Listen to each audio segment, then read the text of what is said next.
नमस्कार। इन खबर में आपका स्वागत है। पंजाब कांग्रेस में चल रही कलह अभी थमी भी नहीं थी कि पड़ोसी राज्य हरियाणा में भी शुरू हो गई है। पंजाब में तो चुनाव है, हरियाणा में चुनाव अभी बहुत दूर है, लेकिन महत्वपूर्ण डेवलपमेंट ये हुआ है कि इनेलो के प्रमुख ओपी चौटाला जेल से बाहर आ गए हैं। इसके बाद कांग्रेस में खलबली है। आखिरकार कांग्रेस की कलह का ओपी चौटाला क्या कनेक्शन है? जो भूपेंद्र सिंह हुड्डा है, पूर्व मुख्यमंत्री हरियाणा, वो कौन सा दाव चल रहे हैं जिसकी वजह से अचानक कुमारी शैलजा जो प्रदेश अध्यक्ष हैं वो घिर गई है? इस पे गौर जरा करेंगे। देखिए, है क्या कि हरियाणा की राजनीति में जाट वोट बैंक और जाटों का प्रभुत्व और प्रभाव रहा है।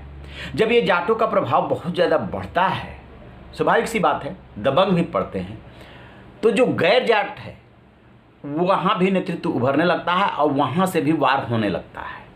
लेकिन आप गौर करेंगे, जैसे कि अभी के जो मनोहर लाल खट्टर हैं, मुख्यमंत्री हैं, गौर करेंगे कि ये मुद्दा हमेशा हरियाणा में रहता है, जाट वर्सेज गैर जाट। अब एक पार्टी जाट को साधने की कोशिश करती है तो दूसरा गैर जाट को साधने की कोशिश करती है। तो कांग्रेस के जो भूपेंद्र सिंह हुड्डा है, पूर्व मुख्यमंत्री, उनका सबसे बड़ा वोट बैंक कौन है? जाट। और ओपी चौटाला का इनेलो का सबसे बड़ा वोट बैंक कौन है? जाट। और इसी बीच में जब वो जेल में थे तो अभय चौटाला जो उनके छोटे बेटे हैं और जो उनके बड़े बेटे हैं अजय चौटाला और उनके बेटों दुष्यंत चौटाला और दिग्विजय चौटाला, इनमें आपस में कलह हो गई, पार्टी टूट गई। इन्होंने जजपा बना लिया, जजपा बनाया और 2019 में जब विधानसभा का चुनाव हुआ तो 14% वोट ले आए। कांग्रेस ने भी अपने वोट बढ़ा कर 28-29% पर पहुंचा दिया, तो कांग्रेस को भी सफलता मिल गई। लेकिन सबसे ज़्यादा इसमें नुकसान हुआ इनेलो को।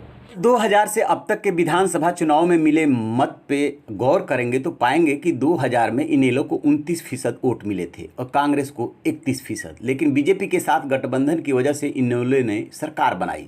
2005 के चुनाव में इनेलो को 26% वोट मिला और कांग्रेस को 42% वोट के साथ तो कांग्रेस ने सरकार बना ली।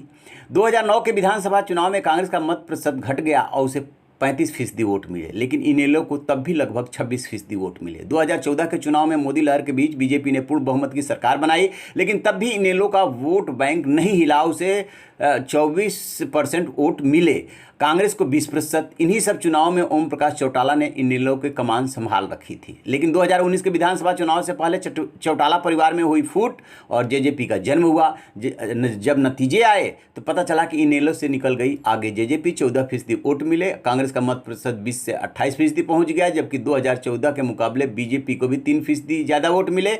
ये वोट कहाँ से आए? ये सारे के सारे वोट कट करके इनेलो से आए। जो मोदी लहर में भी वोट बैंक नहीं हिला था वो हिल गया और वो 2.4 यानी कि बहुत ही कम पे आके सिमट गया।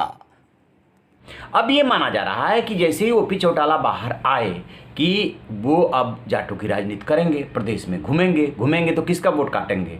माना ये जा रहा है कि वो जो वोट काटेंगे वो कांग्रेस का काटेंगे और भूपेंद्र सिंह हुड्डा का काटेंगे। लिहाजा भूपेंद्र सिंह हुड्डा ग्रुप के 22-23 विधायकों की एक मीटिंग हुई और उसमें यह तय किया गया कि इनको जो है प्रदेश अध्यक्ष बनाया जाए, कुमारी शैलजा को हटाया जाए। और उसमें से कुछ विधायक आए यहाँ पे दिल्ली और जो संगठन महासचिव है के सी वेणुगोपाल, उनसे मिले।